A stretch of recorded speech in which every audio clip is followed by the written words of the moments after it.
Excelentísimas e ilustrísimas autoridades, señoras y señores, bon día a tothom. Como presidente de Nueva Economía Forum, tengo el placer de darles la bienvenida al Fórum Europa, la tribuna política que organizamos bajo el mecenazgo de Asisa y de Cabify.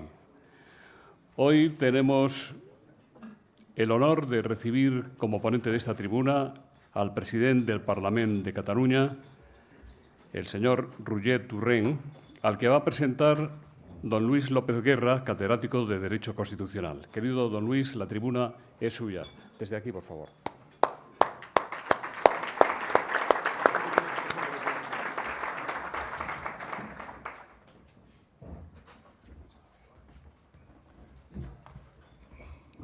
Buenos días. Es ciertamente una satisfacción pronunciar en este fórum unas breves palabras de presentación de don Roger Torrent, presidente del Parlamento de Cataluña, por cuanto ciertamente sus puntos de vista, sus opiniones y sus propuestas representarán una valiosa fuente de información y también de formación de opinión sobre la actual grave crisis territorial. Y ello por muchas razones. Primeramente, la misma personalidad y la trayectoria y la experiencia política del señor Torrent. Roger Torrent es licenciado en Ciencias Políticas y de la Administración por la Universidad Autónoma de Barcelona, máster en Urbanismo y ha obtenido otros varios diplomas de posgrado en Comunicación Política y Gestión de la Administración Local. Ha sido, además, durante 11 años, alcalde de Sarriá de Ter, siempre con un amplio apoyo del electorado, superior al 70%. Ha sido igualmente, desde el año 2012, diputado en el Parlamento de Cataluña, donde ha llevado a cabo una actividad centrada, en gran parte, en materia sobre vivienda y energía. Fue nombrado por su grupo portavoz económico y también portavoz adjunto en el Parlamento. Y este aspecto de miembro de este grupo es importante, puesto que el señor Torrent ha sido durante 20 años miembro destacado del partido Esquerra Republicana de Cataluña, un partido histórico en la vida de nuestro país desde su fundación en 1931, partido al que han pertenecido los presidentes de la Generalitat, Francesc Macià y Luis Companys, y que en este momento, y tras los resultados de las elecciones generales, es el partido mayoritario en Cataluña. Añadamos a ello su posición actual de presidente del Parlament, una institución básica en el sistema político catalán y que, según el Estatut, representa al pueblo de Cataluña. Por todo ello, por su trayectoria, por su experiencia política, por su posición institucional, el señor Torrent es el representante de una corriente de opinión sin duda decisiva en la situación actual por la que se encuentra tanto Cataluña como todo el Estado español. Querría poner el acento en esta presentación en dos aspectos relevantes en este contexto. Primeramente, que el señor Torrent es un político en activo y ello es muy importante a la hora de analizar esta situación en que nos encontramos desde la perspectiva de la política, en unos momentos en que ha adquirido un protagonismo, sobre todo, los tratamientos judiciales, desplazando, por tanto, a las imprescindibles negociaciones y propuestas entre los colectivos y posiciones afectadas en Cataluña y fuera de ella. Pero, además, el señor Torrent es un político que ha puesto el acento en la necesidad de encontrar soluciones basadas en el diálogo y la comunicación, como manifestó en su discurso de toma de posesión como presidente del Parlamento. Su propósito era, y lo cito textualmente, tender puentes y empatizar desde una perspectiva del diálogo y negociación en un marco democrático. La presencia del señor Torrent es especialmente significativa en un marco como el del presente fórum, por cuanto hace posible el conocimiento de sus opiniones y propuestas, no ya y desde luego por los actores políticos, sino también y sobre todo por lo que se ha llamado tradicionalmente la sociedad civil, es decir, por los ámbitos sociales, económicos, culturales y académicos. Pues sí es cierto que en último término son los líderes y dirigentes políticos los que han de adoptar las decisiones en estas cuestiones de organización territorial, no es menos cierto que la discusión en todos estos ámbitos es la que viene a configurar la opinión pública que los gobernantes deben tener en todo momento en cuenta. Una antigua máxima jurídica del derecho romano ha sido la de audietur et altera pars. Hay que oír a todas las partes. Y por lo señalado, el señor Torrent representa una de las partes principales en el escenario político catalán y español. Estoy seguro, por último, de que los puntos de vista y las propuestas del señor Torrent en su exposición constituirán, sin duda, una relevante aportación al proceso de discusión y búsqueda de una solución a la actual crisis, una solución basada en el derecho, en la negociación y en el mantenimiento de una convivencia democrática. Muchas gracias.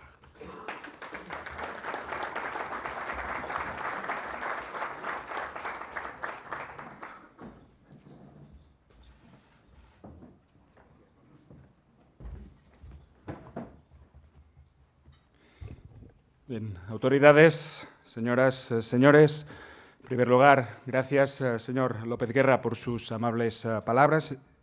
Esperamos estar a la altura de las expectativas. Señoras, señores, gracias por esta oportunidad de compartir con ustedes cuáles son, según mi criterio, las razones, las posiciones políticas, los principios inspiradores y los objetivos del soberanismo progresista catalán. Naturalmente, no les pido que los compartan. Naturalmente, no pretendo convencerles. Mi objetivo hoy es mucho más modesto. Me conformaría con contribuir a restablecer puentes de diálogo, a favorecer el reconocimiento mutuo. Al fin y al cabo, sin el reconocimiento de las razones del otro, no hay diálogo, y sin diálogo no hay política. España y Cataluña se hallan en pleno conflicto institucional, un conflicto grave, complejo, que cuenta con precedentes históricos siempre mal resueltos, con desenlaces forzados e impuestos. Un conflicto que hoy afecta a cuestiones tan esenciales como los derechos fundamentales de la ciudadanía, el pacto constitucional o el principio democrático. En los últimos años, el conflicto planteado entre la reivindicación del derecho a decidir de Cataluña y su rechazo frontal por parte de los organismos del Estado y el grueso también de la opinión pública y pública española, ha abierto de nuevo un terreno proclive a los desencuentros permanentes. Ha sido motivo de judicialización constante de la vida política. Ha producido episodios que han incrementado la desconfianza mutua. Ha propiciado discursos y declaraciones exageradas que han abocado a la simplificación y a menudo también a la distorsión de las posiciones del adversario para descalificarlas. Y ahí estamos, ahí seguimos. Ante esta situación resulta evidente que hay que hacer algo desde la política, que la política está obligada a reaccionar. Y no cabe otra actitud que reiterar las llamadas al diálogo y el compromiso de contribuir a una solución que pueda contar con el aval definitivo de un pronunciamiento democrático. A pesar de todo y de todos, que no es poco, necesitamos liderazgos capaces de sentarse en una mesa y hablar, sin vetos, sin restricciones, sin cortapisas. Aproximarnos al conflicto desde la honestidad intelectual y empatía hacia las posiciones de nuestros interlocutores. Hacer un esfuerzo sincero para comprender las razones y los límites de cada uno. Y finalmente, tener la valentía suficiente como para llegar a acuerdos, sabiendo que los buenos acuerdos nunca son del agrado de todo el mundo. Mientras no lleguemos a este marco de diálogo, negociación y acuerdo, las posiciones tenderán a enrocarse. O somos capaces de poner palabras y argumentos donde hoy solo hay descalificaciones y represión, o será realmente difícil generar el clima necesario para resolver el conflicto político. La cárcel, además de ser injusta y cruel, es ineficaz para solucionar la crisis política entre Cataluña y España. La crisis de legitimidad democrática que explica la desafección de buena parte de la ciudadanía de Cataluña en relación con las instituciones del Estado no se resuelve mediante la represión. Frente a la voluntad de una parte relevante de la ciudadanía de Cataluña de convertirse en una república independiente, lo razonable sería que el Estado respondiera con un intento de seducción, no de represión, con una propuesta que intentara recabar un apoyo social mayoritario en las urnas, porque al final Debemos ser conscientes que en Cataluña existe un consenso sobre la idea que corresponde a los catalanes y a las catalanas determinar el estatus político y jurídico de su país. La solución deberá pasar necesariamente por las urnas. Partiendo de esta base, intentaré exponer sucintamente, desde la perspectiva del republicanismo catalán, cómo hemos llegado hasta aquí, en qué punto del conflicto nos encontramos, cuáles son las ideas fuerza de nuestra propuesta republicana para Cataluña y, finalmente, cómo creo que podemos superar el conflicto. Durante la transición, a lo largo del desarrollo mismo del proceso constituyente y hasta el intento de golpe de Estado, hubo margen para los ensayos de intención transformadora. También para fundamentar una idea de que España no solo reconociera su carácter plurinacional, sino que se convirtiera y lo convirtiera en un pilar constitutivo esencial del nuevo Estado. La mayoría de los catalanes entendieron que había margen para que España asumiera de modo decidido su complejidad y su diversidad interna, que dejara de ver realidades como la catalana, la vasca o la gallega como anomalías, como dolorosos síntomas del carácter incompleto o inacabado de la construcción de un Estado-nación español uniforme, uninacional.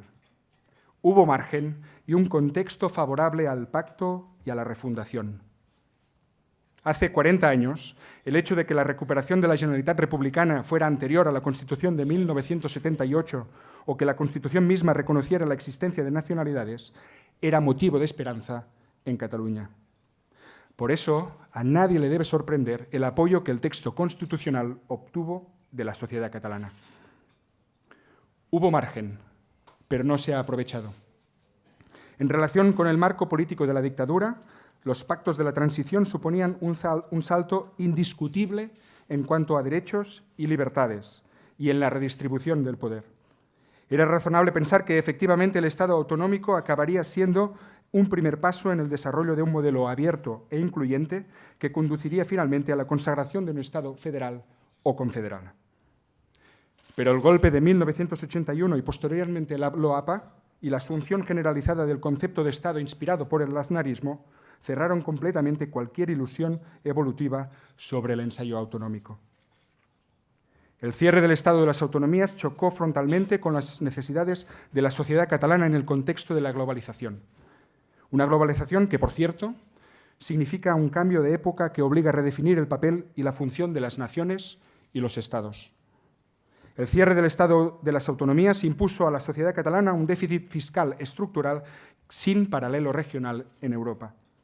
Impuso también la subordinación permanente en el desarrollo de infraestructuras e inversiones públicas estratégicas, como lo son el corredor mediterráneo o la gestión aeroportuaria. Y ha comportado recientemente que el Tribunal Constitucional haya suspendido decenas de leyes sociales, como la ley de la pobreza energética, la de la emergencia habitacional, los impuestos a las nucleares o, aún más recientemente, la ley contra el cambio climático. En esa tesitura no debería sorprender a nadie que una parte muy relevante de la sociedad catalana abogue por superar los límites que impone el marco constitucional y disponer de las herramientas necesarias para mejorar las condiciones de vida de la gente. El cierre del Estado de las autonomías coincidió en el tiempo con la aparición de un nuevo contexto de globalización que hizo evidente que la competitividad de las economías locales, la innovación tecnológica y la regeneración democrática requieren mecanismos de poder equivalentes a los de los Estados homologados. Y en esa coyuntura, Cataluña, su tejido social, económico y cultural, sintió la acuciante necesidad de disponer de un Estado, de un poder propio, de un poder cómplice. Un poder que fuera diligente en la reasignación de los recursos, en las inversiones públicas y en los servicios sociales más necesarios. Desde nuestro punto de vista, Cataluña necesitaba y necesita la homologación de sus estructuras de autogobierno, de gestión pública y de representación. La sociedad catalana necesitaba y necesita un Estado capaz de reconocer sus necesidades. Un Estado que aceptara Cataluña como lo que es, una nación compleja, moderna y avanzada, en un entorno global de flujos, intercambios y dependencias múltiples. Durante mucho tiempo, buena parte de la sociedad catalana pensó que finalmente el Estado español sería o podría ser aquel Estado. Un Estado capaz de ejercer con el máximo compromiso y eficacia la función de estatalidad en Cataluña y para Cataluña. Ser el Estado de Cataluña. Pero no ha sido así. Ahora mismo la actitud del Estado se ha convertido desde la perspectiva de buena parte de la sociedad catalana en el principal factor diferenciador en negativo con respecto a otras sociedades de una dimensión comparable.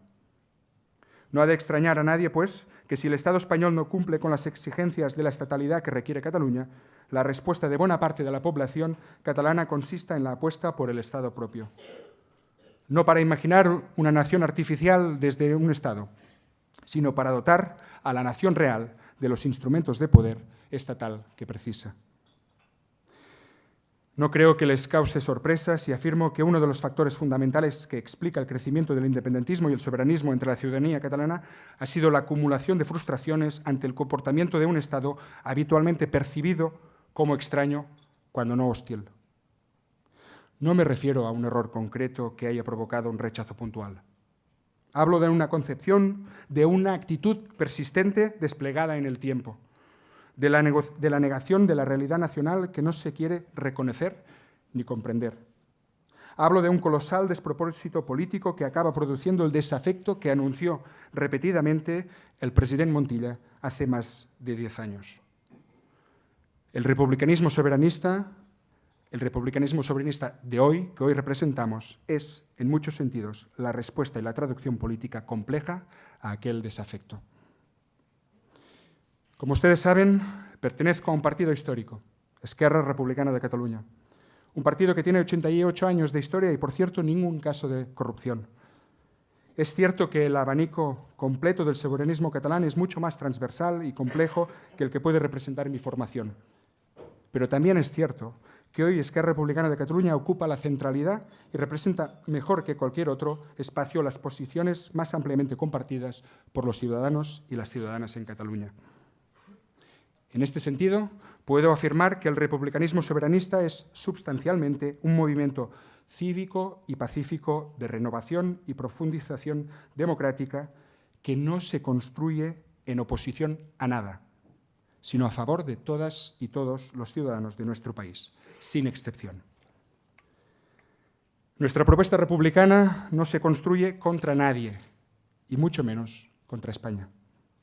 Es una obviedad que si Cataluña se convirtiera en una república independiente, mantendría unas relaciones económicas, sociales y culturales con España aún más intensas y productivas que las actuales.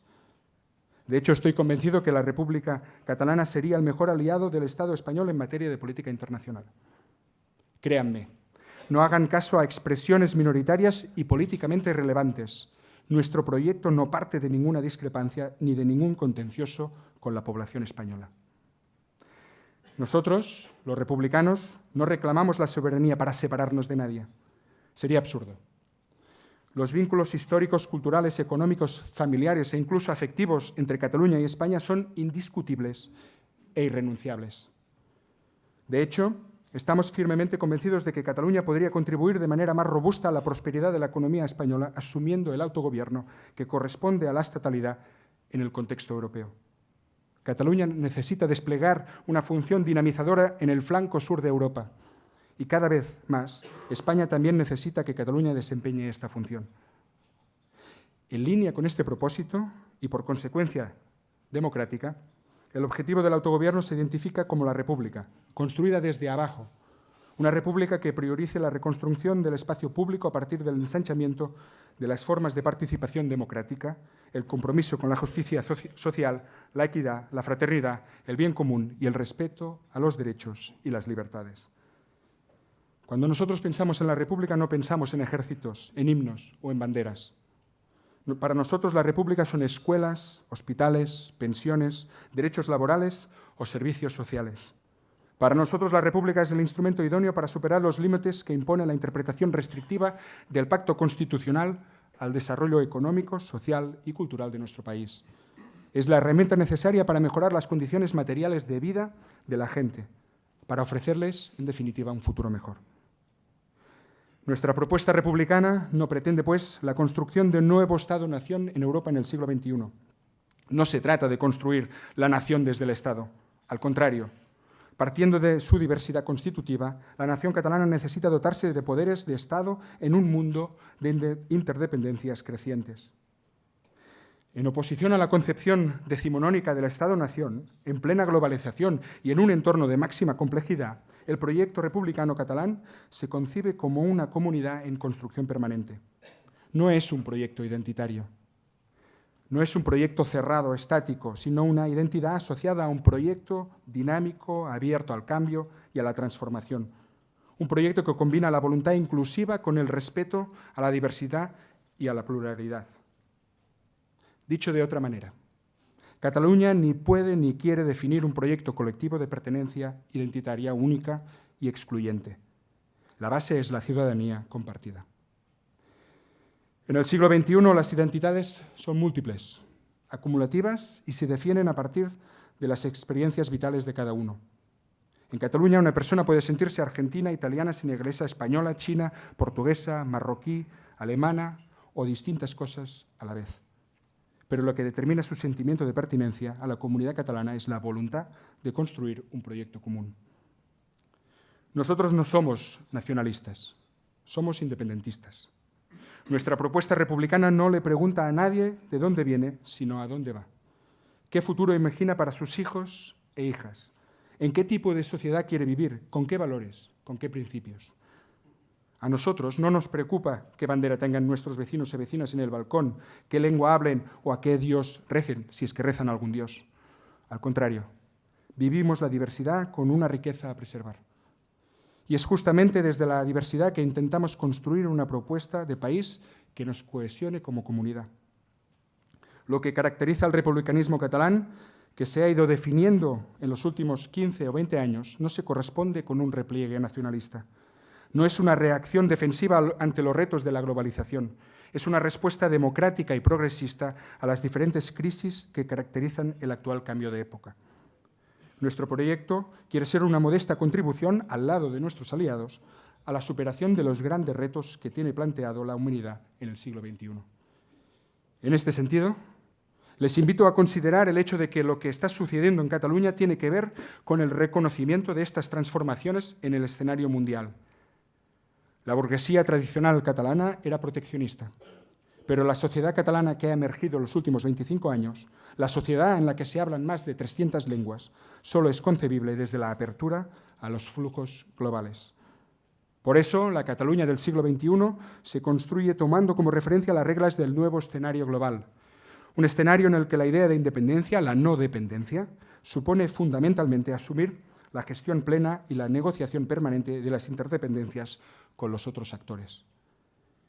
Lo que muchos aquí han denominado el desafío catalán, con una evidente voluntad estigmatizadora, constituye sobre todo una oportunidad para poner al día las concepciones del Estado y la nación, en Cataluña y en España.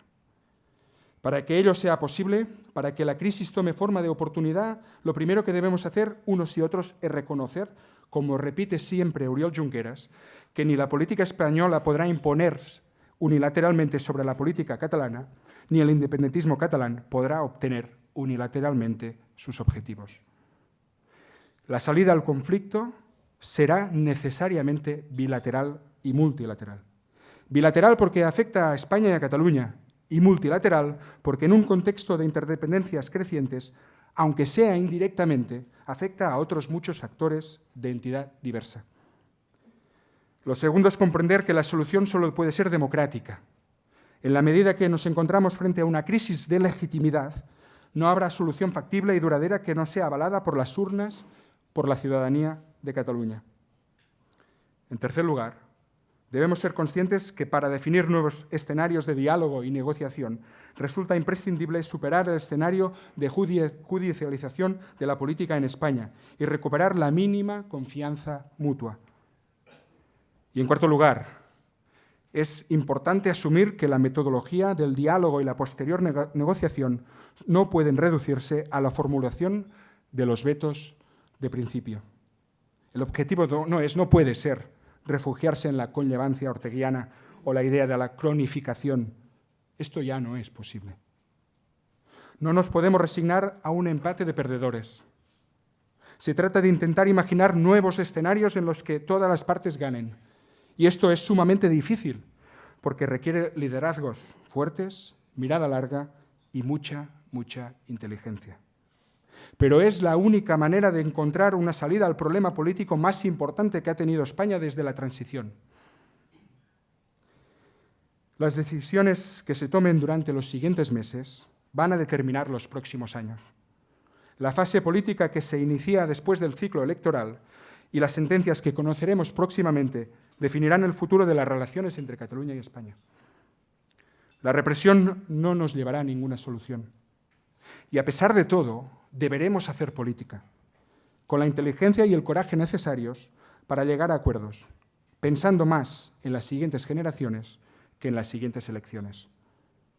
Como punto de partida para el escenario que se abre, es importante comprender que, sea cual sea el sentido de las decisiones gubernamentales y judiciales, nosotros no renunciaremos a nuestros objetivos políticos, porque entendemos que son legítimos y que, si se defienden de forma cívica, pacífica y democrática, se deben poder materializar. Tampoco, obviamente, pediremos al Estado que renuncie a los suyos, porque también tiene sus razones para defenderlos.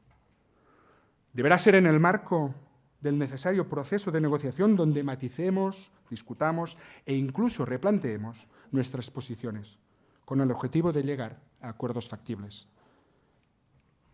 Sin embargo, y lo digo con todo mi respeto, mi humildad y serenidad, pero también con firmeza y determinación, si la actitud del Estado es el bloqueo permanente, la persecución judicial y el menosprecio hacia las reivindicaciones de una mayoría muy amplia de la sociedad catalana, la respuesta del soberanismo no será la resignación o el abandono de sus posiciones, sino la movilización permanente y persistente para hacer que lo que hoy parece imposible sea inevitable. A nadie se le debería escapar que si el Estado opta por la vía de la represiva, la vía de la represión, en lugar de la vía democrática, será solo cuestión de tiempo que el independentismo pase del 48% al 60%. En mi opinión, resulta obvio que el independentismo no puede imponer sus tesis sin ser una mayoría cualificada claramente contrastable. Pero también es evidente que un Estado que se quiera democrático no puede aspirar a retener por la fuerza a una parte significativa de su población. Estoy convencido que a muchos de ustedes les dolió lo que sucedió en Cataluña en octubre de 2017. Pero seguro que también a muchos de ustedes les ha incomodado ver a líderes políticos y sociales en prisión preventiva durante 2 años por haber organizado un referéndum. De hecho, me consta que el procés soberanista catalán ha planteado a muchos españoles un dilema entre sus convicciones nacionales y sus convicciones democráticas, porque resulta evidente que la mayoría de los españoles y españolas prefieren que Cataluña siga formando parte del Estado. Pero también parece lógico pensar que la mayoría de los demócratas españoles quieren que la pertenencia de Cataluña en el Estado sea una elección y no una imposición. No solo porque, llegados al punto en que estamos, crean que Cataluña debería poder votar sobre esta cuestión, sino porque la alternativa es retener a los catalanes y las catalanas contra su voluntad. Y esto, desde un punto de vista democrático, genera contradicciones importantes. Al fin y al cabo, como decía al principio, nos encontramos frente a un enorme problema de legitimidad democrática que solo se puede resolver votando un nuevo marco de relaciones entre Cataluña y España. La sentencia del Tribunal Constitucional contra el Estatut rompió el vínculo entre legalidad y legitimidad. El Estado impuso en Cataluña un marco jurídico ajeno a la voluntad de la ciudadanía. Los catalanes y las catalanas nos indignamos por el hecho de que se nos negara el derecho a decidir bajo qué marco jurídico queremos vivir. Y, lógicamente, esta reivindicación no desaparecerá hasta que no podamos votar otra vez. En Cataluña, lo saben, se ha consolidado una enorme mayoría social que lleva 10 años manifestando de forma cívica y pacífica su voluntad de decidir democráticamente el estatus jurídico y político de su país mediante un referéndum. Y esto, desde el punto de vista del principio democrático, debería ser suficiente para que el Estado habilitara un mecanismo que permitiera encauzar esta pretensión. Y la ley no puede ser una excusa para impedirlo, porque la política sirve precisamente para adaptar la legalidad a la voluntad popular. Además, seamos serios, es evidente que en determinadas circunstancias el Estado no tendría más opción que permitir un referéndum, Porque ¿cómo gestionaría, si no, la existencia de amplísimas mayorías independentistas que de forma reiterada y persistente ganaran todas las elecciones en Cataluña? ¿Cómo gestiona un Estado democrático el hecho de que una inmensa mayoría de la población de un territorio quiera independizarse? No hay ninguna duda de que en estas circunstancias, como ha reconocido en alguna ocasión el mismo Miquel Iceta, no habría más opciones que dejar votar a los catalanes y a las catalanas. Porque es evidente que un Estado democrático no puede retener por la fuerza, de forma indefinida, a una comunidad nacional contra su voluntad. Y si todo esto es así, y humildemente creo que es así, necesitamos un pacto de claridad para fijar las circunstancias y las condiciones para la celebración de un referéndum. Si estamos de acuerdo que en determinadas circunstancias sería injustificable retener a una parte de la población contra su voluntad, debemos clarificar las condiciones y las circunstancias a partir de las cuales los catalanes y las catalanas podrán decidir mediante un referéndum el estatus político y jurídico de su país. Un pacto de estas características se construiría sobre las bases del principio democrático, no provocaría cambios inmediatos y arrojaría luz al conflicto, aportando también certezas y ofrecería, en definitiva, un horizonte de esperanza a todas las partes. Consultar a la ciudadanía nunca puede ser un problema en democracia. El Estado necesita legitimarse en Cataluña y la inmensa mayoría de los catalanes y las catalanas quieren poder decidir cuál es la relación que Cataluña debe mantener con el Estado. Si esto es así, y es así, debemos ponernos de acuerdo sobre cuándo, el cómo y bajo qué circunstancias vamos a celebrar el referéndum que ponga fin al conflicto. Desde mi punto de vista, lo decía antes, las condiciones están dadas. Existe una mayoría social que de forma cívica, pacífica y continuada en el tiempo ha manifestado la voluntad de poder tomar esta decisión mediante un referéndum. Y esto debería ser suficiente. Pero si el Estado considera que con esto no basta, que nos diga cuándo y cómo estaría dispuesto a preguntar a la ciudadanía qué proyecto quiere para Cataluña. Lo que no es aceptable de ninguna manera es que el Gobierno del Estado no ponga ninguna propuesta encima de la mesa. Que llevemos casi 10 años de conflicto político de primer orden y el Gobierno se haya inhibido por completo de sus responsabilidades. Hoy todavía no sabemos si el presidente Sánchez tiene alguna propuesta. Quizá la tiene y no la somete a votación porque teme la opinión de la ciudadanía. Pero un país no puede gobernarse desde el miedo a la opinión de la gente. Si fuera así, tendríamos un problema grave. Y si lo que realmente ocurre es que el presidente Sánchez no tiene ninguna propuesta, el problema aún sería mayor, porque un país no se puede gobernar sin ningún proyecto para sus ciudadanos. Esta misma conferencia es una anomalía. Hoy he venido aquí a tender puentes, a aproximar posiciones y a poner una propuesta concreta encima de la mesa. Pero el presidente Sánchez, que es quien debería tomar la iniciativa, sigue ausente en Cataluña. Y más allá de gestos cosméticos, no ha hecho absolutamente nada para resolver el conflicto. Concluyo. Debemos hablar. Debemos sacar la política de los juzgados y asumir las responsabilidades que nos corresponden, por difíciles que sean, que lo son. El bloqueo actual, basado en la exhibición de la capacidad represiva del Estado, ha perjudicado gravemente a buenas personas y a sus familias, pero no ha resuelto ninguno de los retos políticos planteados. Tiene elevados costes para el soberanismo, por supuesto, es evidente, pero también para el Estado. Nos encontramos frente a una encrucijada histórica. Las decisiones que tomemos durante los próximos meses, las actitudes que mantengamos, serán determinantes para las generaciones futuras. Es un buen momento para mirarnos frente al espejo y preguntarnos qué tipo de país queremos ser, en qué tipo de democracia queremos vivir, qué tipo de valores queremos defender. La propuesta de un pacto de claridad para definir el cuándo y el cómo vamos a celebrar el referéndum que ponga fin al conflicto político concilia los distintos intereses en juego. Por una parte, puede satisfacer la necesidad del Estado de legitimarse en Cataluña y, por otra, canaliza la voluntad de la inmensa mayoría de la sociedad catalana que quiere decidir votando su futuro. El referéndum pone a prueba nuestras convicciones democráticas y nos compromete con el resultado, sea cual sea. Yo soy independentista, pero antes que independentista soy demócrata. Por lo tanto, si los catalanes y las catalanas decidieran mediante un referéndum que quiere seguir formando parte del Estado, yo sería el primero en defender el resultado. Les invito a reflexionar sobre si tendría sentido explorar una solución basada en este compromiso, una solución que pusiera la democracia en el centro, una solución que contemplara, en las circunstancias acordadas, un referéndum para Cataluña. Muchísimas gracias.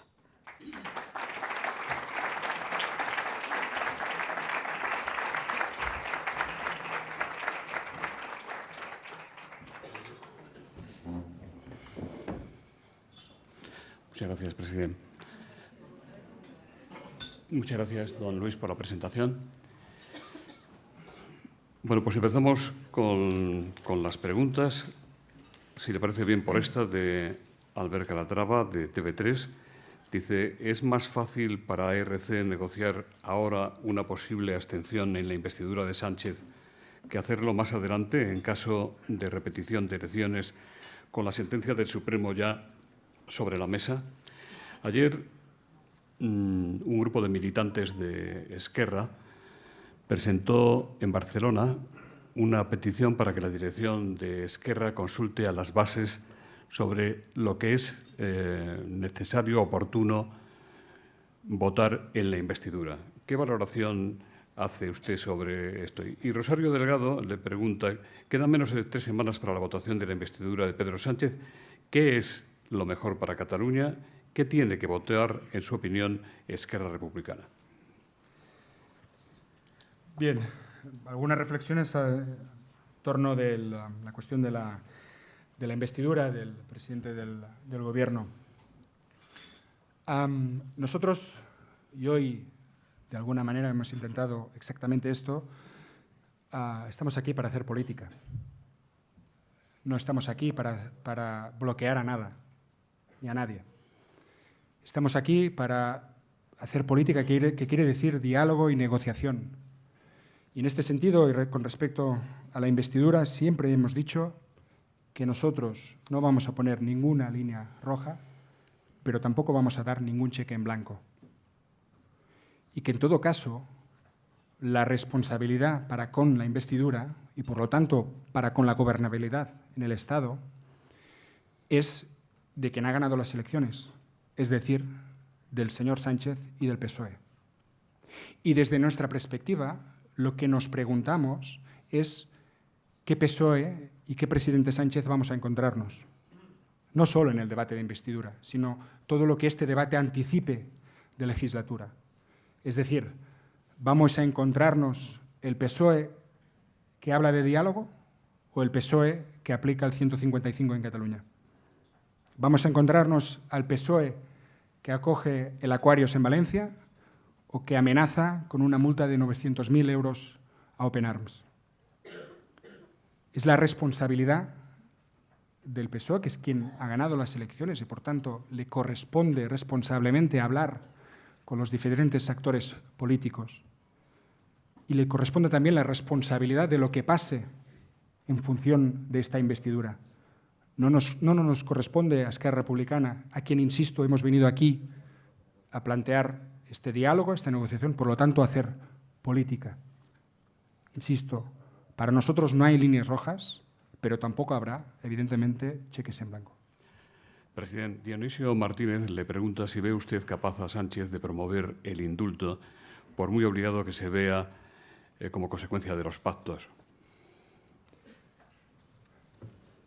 Mire, en fin, no me corresponde a mí hablar de lo que el presidente Sánchez pueda o no pueda plantearse en relación con esta cuestión concreta. En cualquier caso, a mí me gustaría, porque me parece que es lo más relevante, es ir al fondo de la cuestión.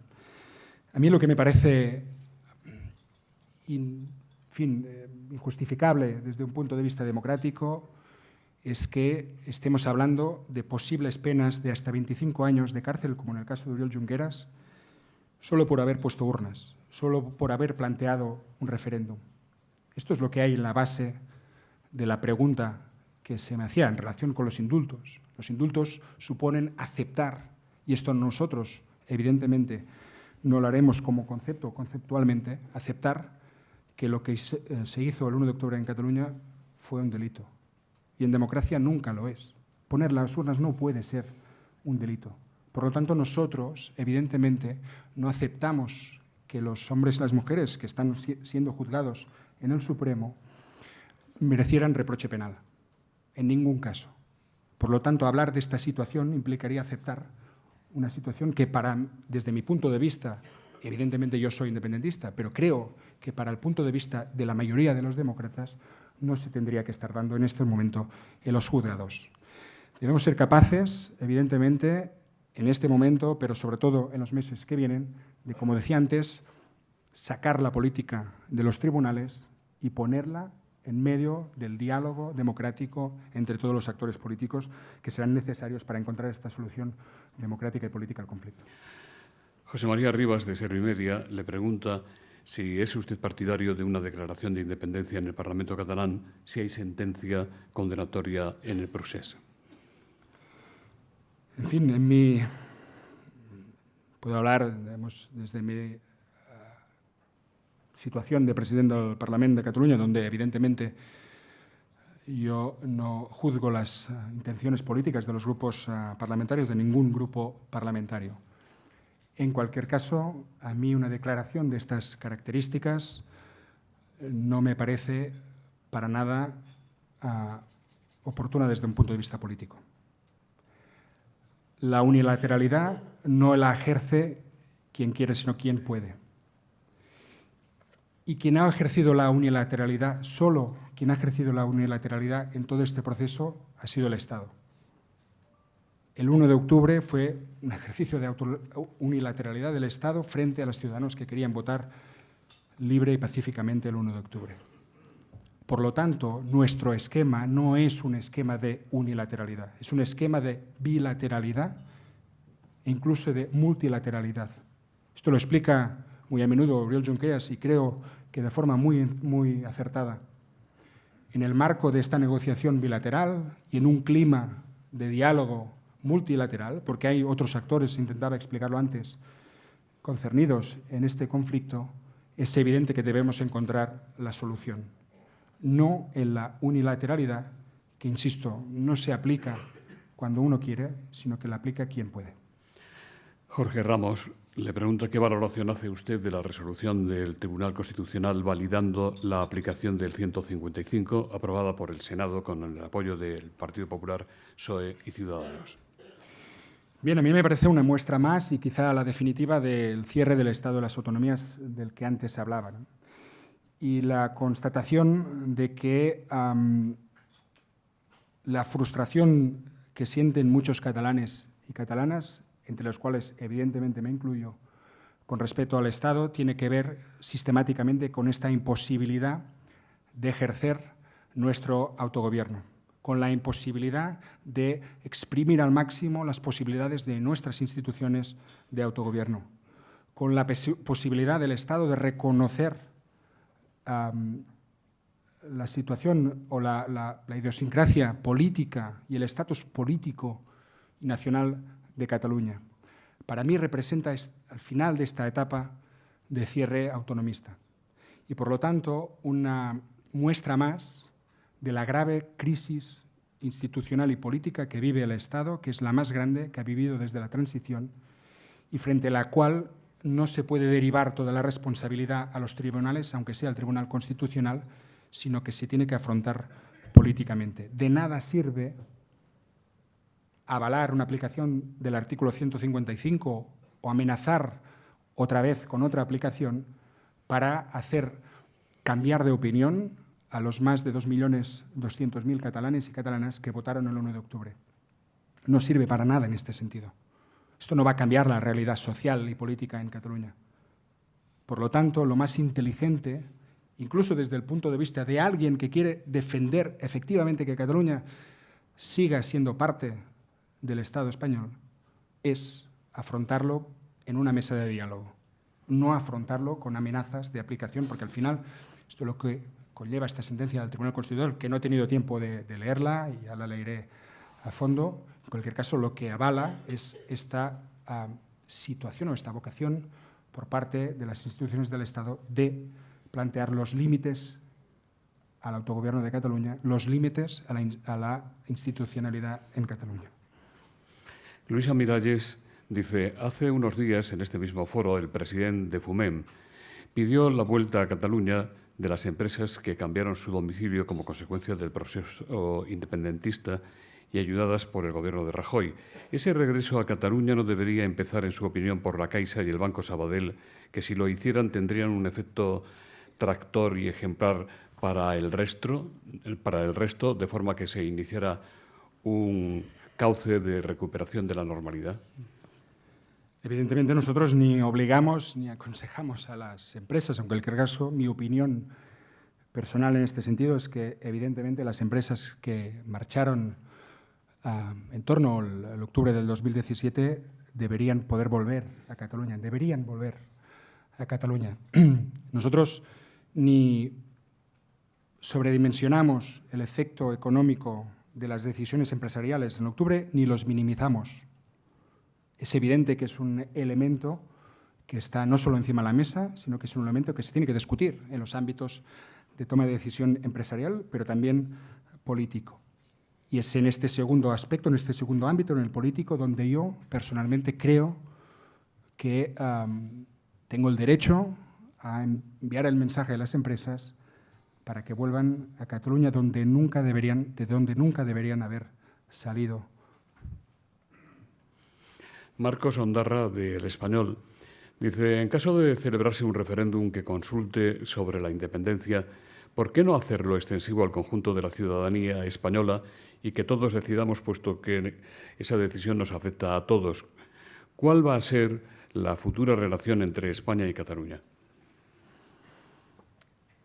Empiezo por la última pregunta de las dos que se me plantean. Pues será la relación que decidan los ciudadanos en Cataluña.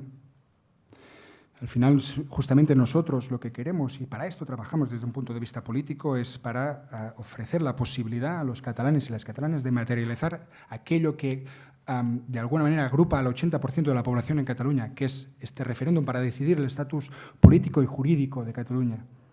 Dentro de este 80% hay independentistas, obviamente, pero hay gente que no lo es, pero que quiere votar, que quiere ejercer su derecho a decidir el futuro para su país. ¿Qué instrumentos tendrá este país para ayudar al futuro de sus hijos y sus hijas? Este es el planteamiento que nosotros hacemos políticamente, que los ciudadanos puedan decidir qué estatus político quieren y, por tanto, qué relación tendrán con España y con Europa en un futuro. Y esto tienen que decidirlo, y enlazo con la primera pregunta, evidentemente los catalanes y las catalanas. Yo soy muy consciente, soy independentista, pero soy muy consciente que no puedo hacer nada en contra de una parte sustancial de la población de mi país. Soy consciente de que lo que tengo que hacer tiene que ser multilateral, lo he dicho antes, pero no solo en relación con la negociación política entre Cataluña y el Estado, también dentro de Cataluña. No podemos plantear ninguna solución política que sea en contra de una parte de la población de Cataluña. Y en este sentido, lo importante es ponernos de acuerdo primero en el método de resolución del conflicto. Y en Cataluña existe este consenso en torno al método. Existe el consenso de este 80% en torno a que el referéndum es el mejor instrumento para dirimir cuestiones de este tipo en democracia. Por lo tanto, debemos cogernos a esta posibilidad, que es una posibilidad que también abre una oportunidad al Estado para decidir exactamente cómo queremos que sea el futuro político de Cataluña. Y esto debe decidirlo, insisto, los catalanes y las catalanas, de la misma manera que en Escocia lo decidieron los escoceses, de la misma manera que en Quebec, y aquí se acuñó el principio democrático precisamente, lo decidieron los ciudadanos del Quebec. Debemos plantear este referéndum como solución democrática, Por lo tanto, nosotros lo que pedimos o lo que planteamos, lo que proponemos al Estado es decidir cómo esto que es y va a ser inevitable, cómo lo hacemos y cuándo lo hacemos. El embajador de Holanda, el señor Van Boncel, dice: independencia implica salir de la Unión Europea. ¿Cómo intentará usted manejar las consecuencias? Bien, evidentemente no acepto de entrada, con todos los respetos, de entrada la premisa. Cabría discutirla, porque cabría discutir si 7,5 millones de europeos y europeas que estamos bajo el Tratado de la Constitución Europea, bajo los tratados de la Unión Europea, que participamos activamente y políticamente en la construcción europea, podemos quedar fuera de Europa, porque finalmente tenemos unos derechos en tanto que ciudadanos y ciudadanas europeos. En cualquier caso, en Cataluña existe también, hablaba antes de consensos. Bien, hay otro consenso muy evidente en Cataluña con respecto al europeísmo, con respecto a la voluntad de ser un motor activo de construcción europea.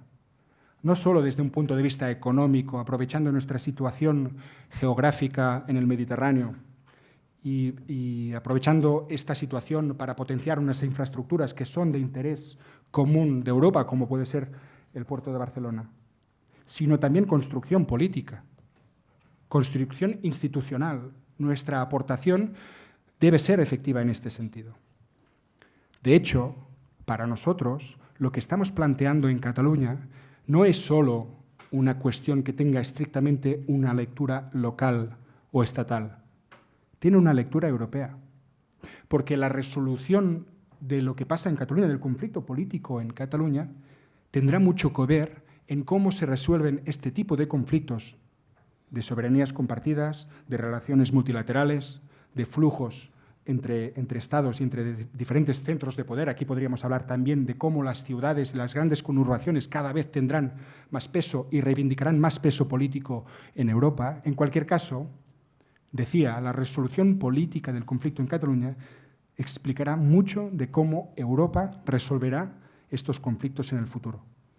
Porque hoy es Cataluña, pero mañana puede ser cualquier otra realidad social que pida ser preguntada sobre una cuestión esencial de sus vidas. Y luego, ¿cómo Europa afrontará este reto? ¿Cómo la Europa del siglo XXI, que tiene muchos retos muy importantes y amenazas muy evidentes, va a solucionar conflictos de este tipo?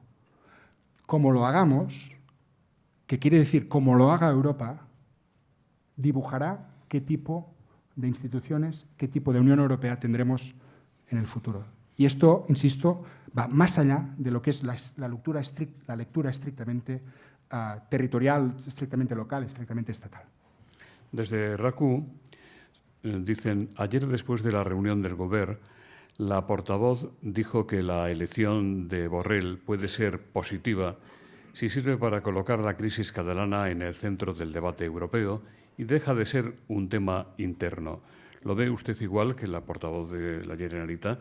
José Ramón Arias, de Onda Cero, le pregunta qué supone el nombramiento de Borrell como representante de la política exterior de la Unión Europea, si en noviembre es ratificado por el Pleno del Parlamento. Es evidente que para nosotros la elección de Borrell no representa un elemento esperanzador. Es evidente, ¿no? Hemos visto la trayectoria del ministro Borrell en los últimos meses y el tipo de declaraciones y de actitudes que ha tenido en relación con Cataluña, digamos, ¿no? Y que no ha demostrado una voluntad de diálogo político y, por tanto, de resolución del conflicto, más bien al contrario. Y en este sentido, insisto, no es nada halagador, nada esperanzador el hecho de que Borrell haya sido elegido como máximo representante de la diplomacia europea. En cualquier caso, sería contradictorio conmigo mismo en relación con la respuesta anterior si dijera que esto va a ser determinante. Para mí no es determinante que Borrell sea o no el responsable de la diplomacia europea. Para mí lo que es determinante es cómo afrontan las instituciones europeas, y esto evidentemente tiene mucho que ver con quién esté al frente, pero no solo con quién esté al frente, cómo afrontan una situación, un conflicto político como el que vive Cataluña. Y en la agenda política de la Unión Europea es evidente que hay retos seguramente mucho mayores, como mínimo en dimensión, que el de Cataluña. Hay retos en relación con la actitud de determinados gobiernos, hay retos en relación con la crisis humanitaria de los refugiados, hay retos en relación con el cambio climático o la revolución 4.0 o cómo se posiciona Europa desde un punto de vista económico a escala global y cómo compite con China como en Estados Unidos. Hay retos de dimensiones colosales en Europa, evidentemente. Pero el de Cataluña también está en la agenda, debe estar en la agenda y debe tener una resolución política en el marco europeo. De hecho, para nosotros, y creo que no peco de exagerado ni de pretencioso, si digo que la propuesta de resolución democrática mediante un referéndum en Cataluña es, de hecho, una propuesta de construcción europea. Es la receta catalana a esta construcción de la Europa del siglo XXI que esté mucho más ligada de lo que ha demostrado los últimos meses y los últimos años a los valores fundacionales de la Unión Europea.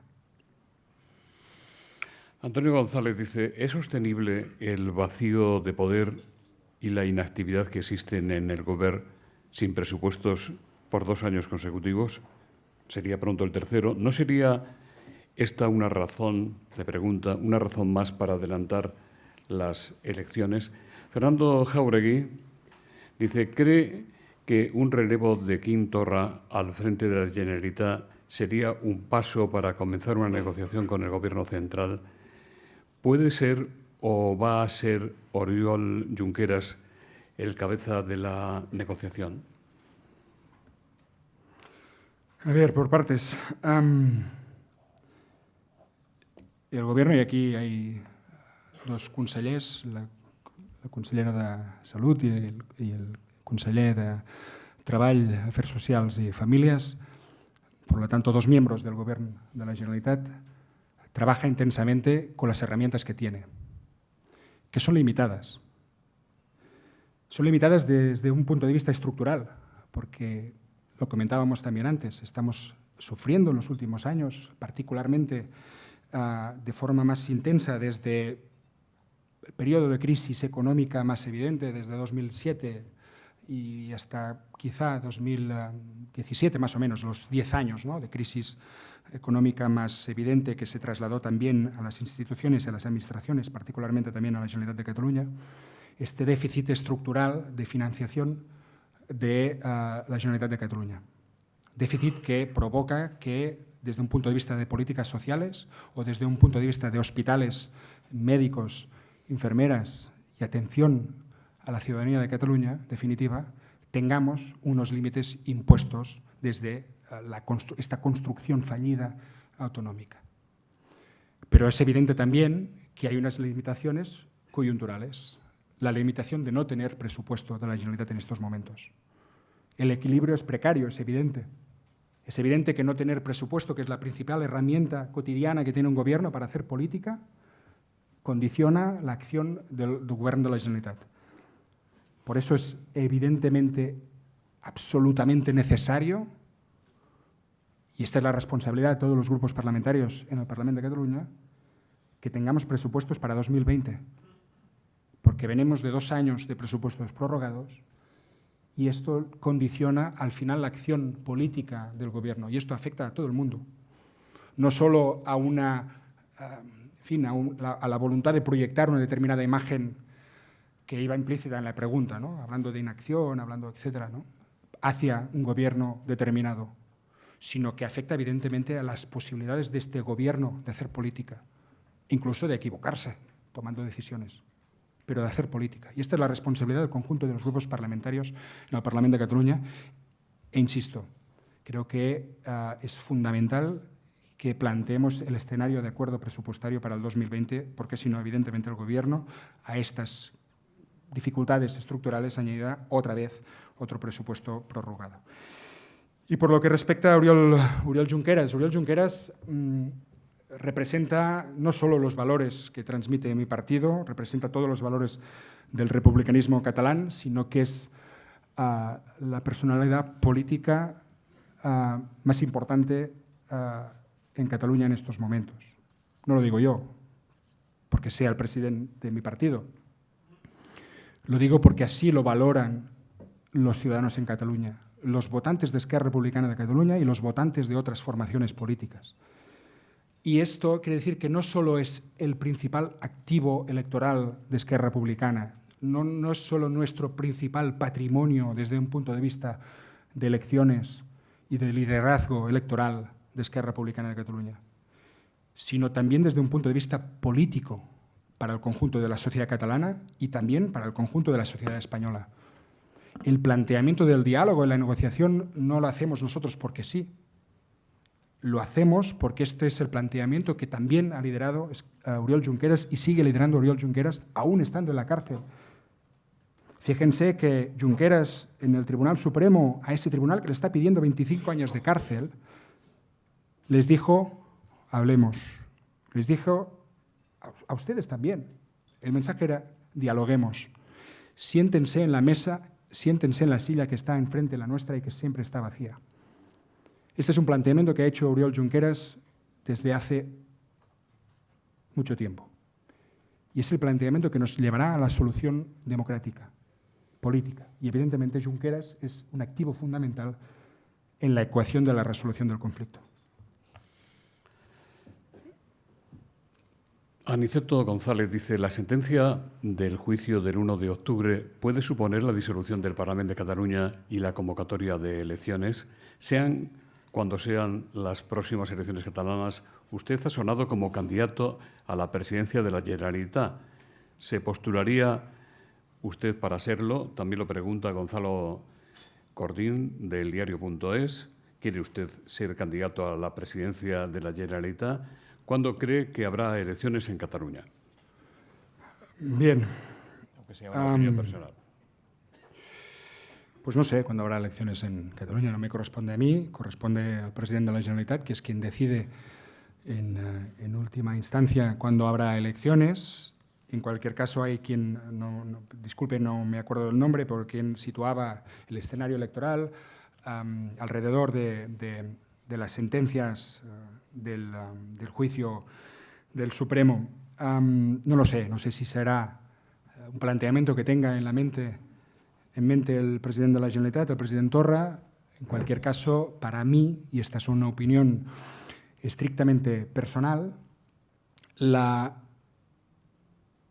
respuesta social y política a unas sentencias eventualmente condenatorias, duras, porque sea cuales fueren, serán duras, para Junqueras, Forcadell, etcétera, y todo el resto de presos y presas, tiene que ser una respuesta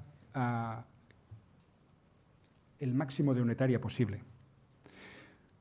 Una respuesta que incluya efectivamente este 80% de la población de Cataluña que no le gusta ver cómo se responde con represión a lo que está planteando políticamente legítimamente y que quiere una resolución política, no una resolución judicial. No que metan en la cárcel a Oriol Junqueras, sino que hablen, que los actores políticos concernidos y con responsabilidad hablen. Esto agrupa al 80% de la población en Cataluña y no se puede menospreciar. No se puede pensar que una sentencia va a acabar con esta situación en Cataluña. Al contrario, la respuesta a estas sentencias eventualmente duras tiene que ser una respuesta que implique a este 80% y que implique también instituciones políticas en Cataluña fuertes. Porque, como si no, plantearemos este diálogo que, aún con todo, tendrá que emprenderse después de las sentencias. Yo he hecho un llamamiento y he dicho que, aún con la represión, aún con las sentencias, nosotros planteamos este escenario de diálogo político. Y tendrá que darse. Y para que se dé necesitamos, evidentemente, una respuesta mayoritaria en estos parámetros que comentaba antes y unas instituciones catalanas fuertes y con la responsabilidad de tomar esta voluntad de diálogo. La cuestión es, ¿qué actitud tendrá el Gobierno del Estado, sea cual sea en ese momento? ¿Qué actitud planteará? ¿Cómo afrontará esta situación? ¿Querrá definitivamente sacar el conflicto de las cárceles y ponerlo en la mesa del diálogo? ¿O seguirá planteando la inacción como única respuesta? Por lo tanto, la cuestión es, nosotros hemos planteado cuáles son nuestras pretensiones, nuestras posibilidades, nuestras esperanzas en este futuro inmediato. Cabe ver ahora cuáles son las del Gobierno del Estado. Y en relación, no escurro el bulto de las elecciones y las candidaturas. Nuestro candidato es Oriol Junqueras. No solo porque, como decía antes, representa los mejores valores electorales y también políticos de Esquerra Republicana de Cataluña, sino porque hemos decidido que mientras dure esta situación de represión política, nuestro grito al diálogo político es poner a Oriol Junqueras frente a todas las listas electorales. Y además, a mí no me cabe en la cabeza pensar que eventualmente pueda ser inhabilitado por poner urnas, por buscar democráticamente una solución a lo que piden los ciudadanos de nuestro país. ¿Cómo se puede plantear que alguien que ha hecho política en mayúsculas sea inhabilitado para hacer política? Desde un punto de vista democrático, ¿cómo se aguanta esto? No se aguanta. Perdón, presidente. Sí, un segundo, porque parecería que no quiero contestar el tema de las elecciones. En cualquier caso, Esquerra Republicana tiene muchos activos, tiene mucho talento interno y seguro que sea cual sea la situación que tengamos que afrontar en el futuro, sabremos hacerlo con esta fuerza que nos permite tener el talento que tenemos interno en Esquerra Republicana y que no solo se ha demostrado en los últimos meses, sino a lo largo de todos estos 88 años de historia que antes comentaba. O sea que usted Disculpe, no, al contrario. Usted no se descarta. Yo he dicho lo que he dicho, que es que el candidato es Oriol Junqueras y, por tanto, evidentemente, nuestro candidato en unas eventuales elecciones al Parlamento de Cataluña, que, por cierto, ni están convocadas ni se plantea que se puedan convocar de inmediato, en todo caso, esto es una cuestión que atañe solo al presidente Torra, es Oriol Junqueras. Siguiendo con el señor Junqueras, o a propósito de él, Ramón Domínguez le pregunta cómo definiría que el señor Junqueras no haya podido ir a la constitución del nuevo Parlamento Europeo. Pues como una anomalía democrática, ¿no? Para nosotros, más allá del debate de fondo de los derechos de representación y participación política, ya no solo de los representantes políticos, en este caso de Oriol Junqueras, sino de los electores que le votamos en las elecciones europeas. Pero más allá de este debate, para nosotros, desde un punto de vista jurídico, las prerrogativas en tanto que representante político, por lo tanto, en tanto que parlamentario europeo, se adquieren en el momento de las elecciones y en la proclamación de los resultados. Esto es lo que planteamos y que se va a dirimir en esta cuestión prejudicial en el Tribunal de Luxemburgo. Veremos.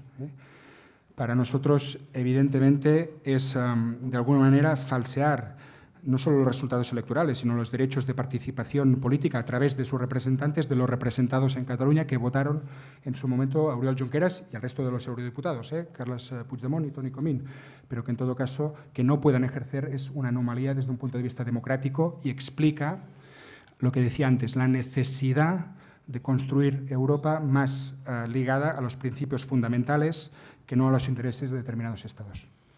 Tomás Suárez, después de la sentencia del Supremo, ¿qué espera, qué desea usted que haga Su Majestad Felipe VI? ¿No cree que los españoles tendrán la expectativa de que en el marco constitucional o fuera de él, el rey debería intervenir si las consecuencias de la sentencia se pasan de rosca?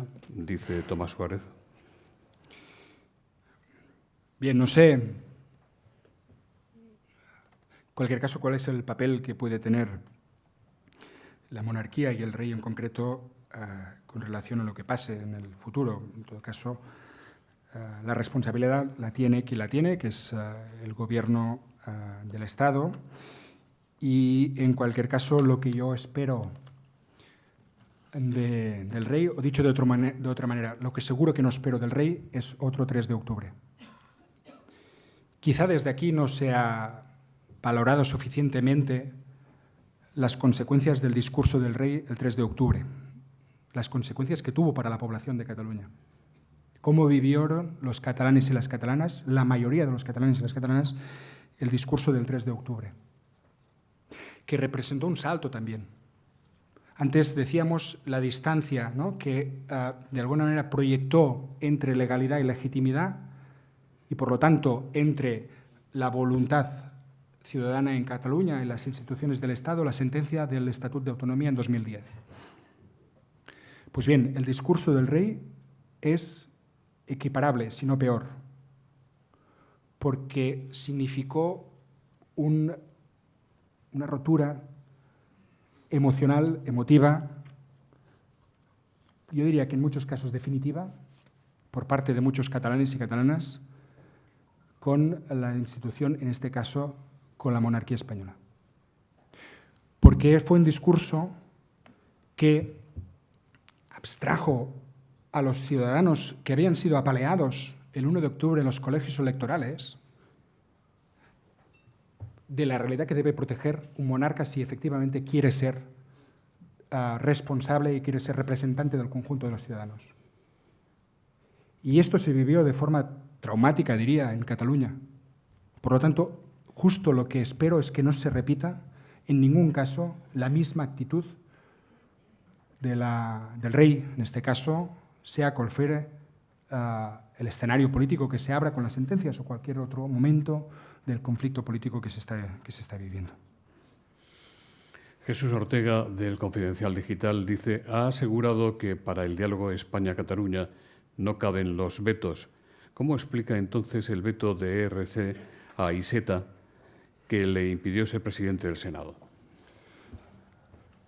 Bien, en todo caso yo no lo calificaría en este caso de un veto. Cuando yo digo un veto, digo que evidentemente todas las partes deben poder expresar cuál es su opinión o cuál es su proyecto de futuro. Y en este caso nosotros tenemos un proyecto clarísimo que hay que poner encima de la mesa y lo que esperamos es que el Gobierno español, si tiene un proyecto, también lo ponga encima de la mesa y contrastemos. En cualquier caso, en relación con la votación del diputado Miquel Iceta, diputado del Parlamento de Cataluña, Miquel Iceta, Esquerra Republicana, o el grupo parlamentario, como hicieron el resto de los grupos parlamentarios, ejerció el derecho a votar afirmativamente o no a una propuesta para que el señor Iceta fuera senador de designación autonómica. Nosotros, evidentemente, no votábamos si sería presidente del Senado o no.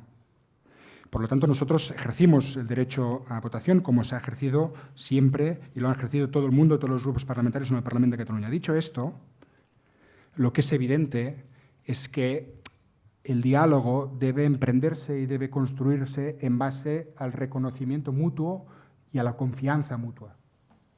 Y el proceso para designar a Miquel Iceta como presidente del Senado se construyó sobre todo, pero en ningún caso encima de esta confianza mutua. Al contrario, cuando uno se entera de cuáles son las pretensiones políticas que afectan al Parlamento de Cataluña del presidente Sánchez con relación a Miquel Iceta por los periódicos, a última hora, con prisas y con presiones, evidentemente este no es el mejor escenario para construir esta confianza que es absolutamente necesario, y en este sentido corroboro que efectivamente es así, para emprender este diálogo político.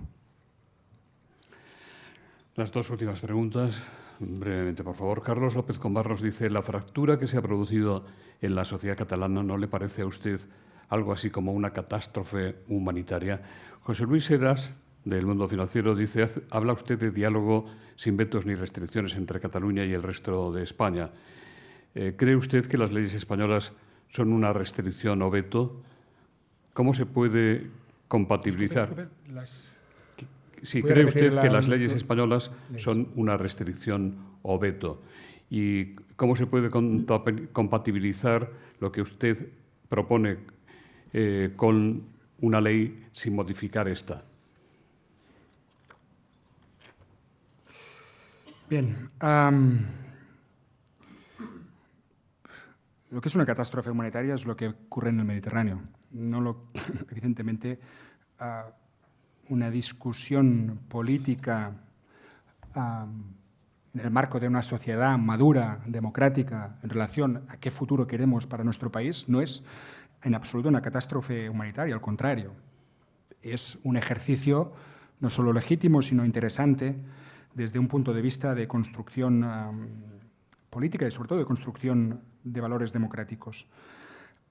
Yo entiendo que desde aquí, desde Madrid, uno pueda, también porque los mensajes llegan distorsionados, pueda pensar que en Cataluña hay una situación de confrontación o de tensión política, de tensión social. Lo que hay hay discrepancias políticas. Esto es evidente. Pero justamente para solucionar discrepancias políticas, que no sociales, que no confrontación, ni mucho menos catástrofe humanitaria, que por cierto deberíamos procurar todos no banalizar el concepto, se deben resolver con los mecanismos que tiene la propia democracia. Es saludable plantear visiones distintas de cómo queremos que sea nuestro entorno, cómo queremos plantear nuestro futuro desde un punto de vista ciudadanos. Por lo tanto, es importante que sepamos buscar las vías de resolución política. Pero en Cataluña no hay, ni mucho menos, una situación de confrontación política más allá de este debate o de este planteamiento político. Pero evidentemente, y esto tampoco se le escapa a nadie, que para una parte de la población de Cataluña ver sus representantes políticos en la cárcel o siendo juzgados no es fácil de soportar desde un punto de vista emocional, desde un punto de vista incluso personal. No he comprendido mucho la reflexión en torno a si las leyes españolas pueden ser una restricción o un veto, y en cualquier caso, para mí, en fin, lo que es una restricción, y nosotros vivimos como una limitación evidente, es la incapacidad de poder desplegar todas las leyes que hemos planteado en el Parlamento de Cataluña, leyes sociales.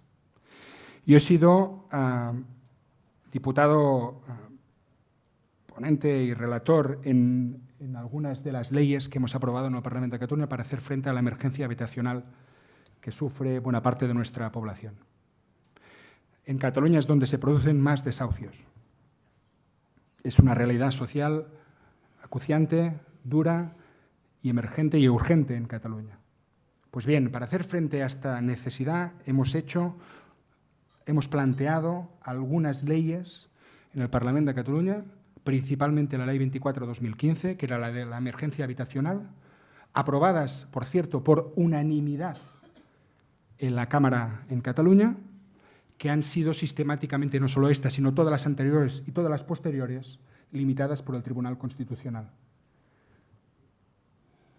Deben preguntarse qué mensaje está mandando el Tribunal Constitucional y, por tanto, determinadas instituciones del Estado hacia la ciudadanía de Cataluña cuando ve que su Parlamento está legislando a favor de un elemento que es crucial para el bienestar de nuestros ciudadanos y que sistemáticamente, no solo una vez, no dos, sino sistemáticamente hasta 30 proyectos de ley los tumba el Tribunal Constitucional. ¿Qué mensaje estamos dando? ¿Qué les estamos diciendo a los ciudadanos de Cataluña? Mira, lo que aprueba tu Parlamento no sirve para nada. Aunque tu Parlamento tenga la pretensión, equivocada o no, y con cada uno con su perfil ideológico, de intentar resolver los problemas sociales que vive la ciudadanía en Cataluña, pues resulta que no, que el Constitucional no te permite. Y después, no solo no pasa esto, sino que después el Estado no legisla subsidiariamente, no legisla y hace herramientas legislativas similares a las que planteamos en Cataluña para afrontar los mismos problemas, que evidentemente en muchos casos son comunes. Por lo tanto, lo que se vive como una restricción, una limitación y un veto es la actitud para con lo que planteamos en el Parlamento de Cataluña. Por lo tanto, y vuelvo otra vez a la crisis del fin del Estado de las Autonomías. Y finalmente, la ley como restricción a un posible acuerdo de claridad o pacto de claridad como el que hemos planteado hoy. Al final, este tipo de pacto es un pacto político entre partes, entre los agentes políticos, los actores políticos que son representativos en Cataluña y en el Estado, que tienen mayorías parlamentarias en Cataluña y susceptibles mayorías parlamentarias en el Congreso de los Diputados. Por lo tanto, son pactos políticos que hacen los agentes políticos para dirimir justamente en el ámbito de la política, pero además que hacen, insisto, actores que tienen mayorías en sus cámaras legislativas y, por lo tanto, mayorías que pueden adaptar la ley a la voluntad popular. Si hay pretensión política de dar respuesta al conflicto que plantea Cataluña y encauzarlo por la vía del referéndum, es evidente que la ley puede adaptarse a esta voluntad popular y, sobre todo, a la voluntad política. De hecho, es el esquema que se ha dado en otras democracias. Es el esquema que ha planteado la ciudadanía y las instituciones en otras realidades, que es cuando hay una mayoría social que persistentemente, de manera sostenida y de manera muy mayoritaria plantea que quiere ser preguntada, las leyes y el marco jurídico se adaptan a esta voluntad de preguntar a esta ciudadanía. Muchas gracias. En nombre de las entidades que hacen posible con su mecenazgo este foro, de Asisa, representada hoy por el doctor José Abad, es de Cabify, don Mariano Silveira, director, el que va a despedir el acto.